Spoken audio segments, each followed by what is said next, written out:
Shooting in Foxhole can be frustrating for new players and make you feel like it's impossible to land a shot, while everyone else seems perfectly capable of taking you out from a distance. In this quick start guide, I'll share a list of easy pointers that you can utilize right now for an instant improvement in your Foxhole shooting. Before we dive into the detail, give me 60 seconds to explain some points of etiquette that will stop you rubbing your teammates up the wrong way. You don't want to take too much equipment into the field, as you'll probably die before you get to use it and end up leaving expensive equipment on the ground for the enemy to pick up. So point number 1. After you've spawned, you cannot go wrong with taking a rifle and 2 lots of 7.62 ammunition, then perhaps a grenade too. If the enemy are using gas grenades, then by all means grab a gas mask and filter. But I suggest leaving other equipment, such as radios and binoculars. Even though they are useful, the chances are someone else needs them more than you do, just until you find your feet. Once you've assembled a rifle and ammo, make sure you press Tab to open your inventory and click on the rifle to move it out of your backpack. Come out of your inventory and press 1 to grab your rifle, then press R to load it, and also your pistol by pressing 2, followed by R. Make sure it shows your rifle as loaded in the top left, as it's quite easy to press R, then something else happens to interrupt the reload. Actually using your weapon is reasonably straightforward. Holding the right mouse button will aim your rifle wherever your cursor is, and you can move it around as you would expect. And as you may have guessed, left click will fire the weapon. Now you're ready to head into combat. Here's the list of suggestions to help you pick up some kills and generally survive longer in Foxhole. Firstly, before you fire, pay attention to the white line. If you look far enough, it disappears. This represents the effective range of that weapon. Make sure your target is within range before firing and you will see much more success. To clarify, the white line will turn red when your view is obstructed, and the little yellow line at the end represents how far off the ground your aim is. Moving on. Killing someone who's in a trench is difficult, but there are some exceptions to this. If you're standing over them right next to the trench, then you've got the angle to hit them. But most of the time, when you can only see their head, you're unlikely to land a hit. So, as a new player, stop trying to shoot the enemy if they're in a trench, and this will remove a large chunk of frustration from your game. You're much better off chucking a grenade in their trench and watching them crap themselves than trying to pull off some trick shot with your rifle. Another tip is to actually place your cursor on the enemy before firing. You can place your cursor beyond them and still land a hit, but it's just much easier if you aim at them. Keeping it simple is surprisingly effective. When aiming at someone, wait for the crosshair to shrink as far as it will go before firing. Then for the second shot, wait for it to go down again. It takes time, but this will greatly increase your chances of landing a hit, and definitely don't try to shoot while moving. Sometimes you'll have to stand while shooting in order to get a clear line of sight, but wherever possible you should crouch before shooting, or even go prone if you have enough time, as these will further increase your accuracy as represented by the ever-shrinking crosshair, and even better than that, it will make you a smaller target. Just be aware that while crouching or prone, you will move painfully slowly. Once you land a hit with a rifle, you should see a little bit of blood spilling out, and they will start to move very slowly like they're stuck in the mud. Congratulations, but you've got to follow up with one more shot to get the kill. This brings me to another point. If you get shot and start moving slowly, it's almost a death sentence. Most of the time, someone will follow up and kill you, so it's important to get out of trouble before this happens. Do not be scared to run away to increase your survivability. A lot of the combat will break down into many one-on-one encounters, and if you find yourself receiving the first shot before you've managed to land one yourself, you're at a significant disadvantage.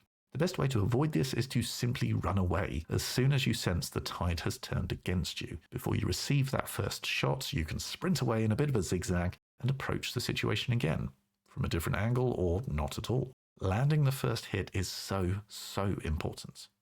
Make sure you use cover wherever possible. When you use cover, you'll see a little shield come up at the bottom of the screen.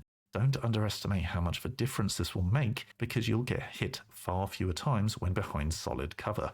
One of the most important points is to stick with your team and communicate with them.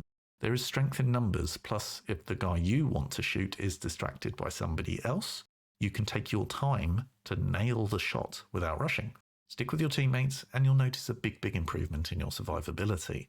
If you sprint towards the fighting and go it alone, your chances of surviving are basically zero. If you do get shot once and manage to survive, you may find that you're bleeding. If there's a little blood drop icon in the top left, you will eventually bleed out. Your best bet is to retreat and find a medic who can bandage you up to full health. You can use a bandage on yourself to stop the bleeding, but it won't put you back to full health, so you're usually just better off finding a medic. Grenades are an incredibly powerful weapon that come in all shapes and sizes. If someone asks you to join a Mammon Rush, I highly recommend you join them, but that's besides the point. You can cook a grenade by holding the right mouse button to aim, then holding the left mouse button to cook the grenade by letting the fuse run down. Just make sure you release the grenade in time, and you can give a soldier on the opposing team a nasty surprise. They'll be doing it to you all of the time, so you may as well return the favour. All is fair in love and Foxhole.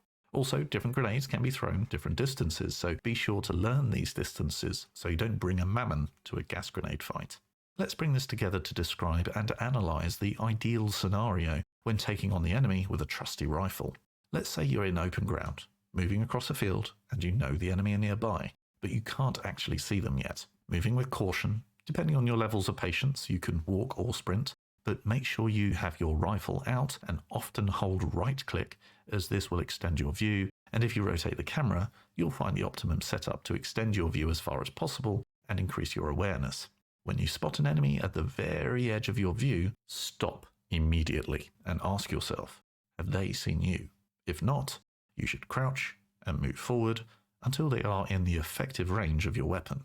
Or even better, go prone if you feel you have the time. Ensure your mouse is directly over them with the crosshair as small as possible, and pull the trigger. Having given yourself the time to set up, the chances are your shot will land, and they will be panicking as they can barely move and know they are at a disadvantage. Don't rush. Give your crosshair time to shrink again, and finish them off with the follow-up shot. If you can land that first shot before they have time to react, you have a huge advantage. Running the same scenario again, if they do spot you at the same time, then you have a decision to make. If you think you can crouch and land a shot before they can, then great, go for it.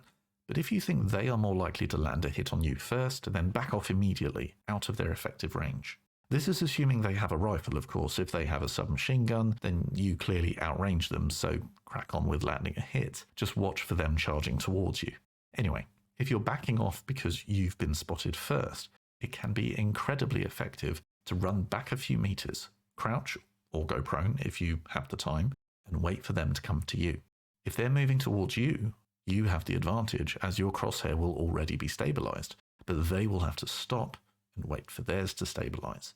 So you may be able to lure them in by retreating a few meters and preparing to shoot them as they chase you and enter your range. All of this can also be applied to a submachine gun, but you have to bear in mind the range is much, much shorter. You also want to make sure you don't try to engage against a rifle at long range, as you may as well be holding a spoon at that point. Keep it close quarters, such as trench fighting or around obstacles where you have plenty of chance for cover. They can also be great fun at night time, as everybody's vision will be far less at night.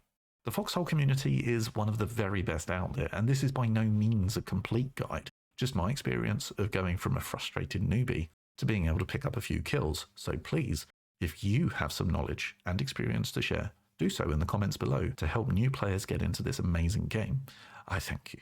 These are lessons I learned when I started playing that made a noticeable difference in my survivability. Racking up kills isn't the be-all and end-all in Foxhole, but it certainly doesn't hurt. If you're a brand new player, I hope you found these tips useful. Leave a comment below to let me know if you're Team Blue or a Baby Eater, and I'll catch you in the next one. See ya.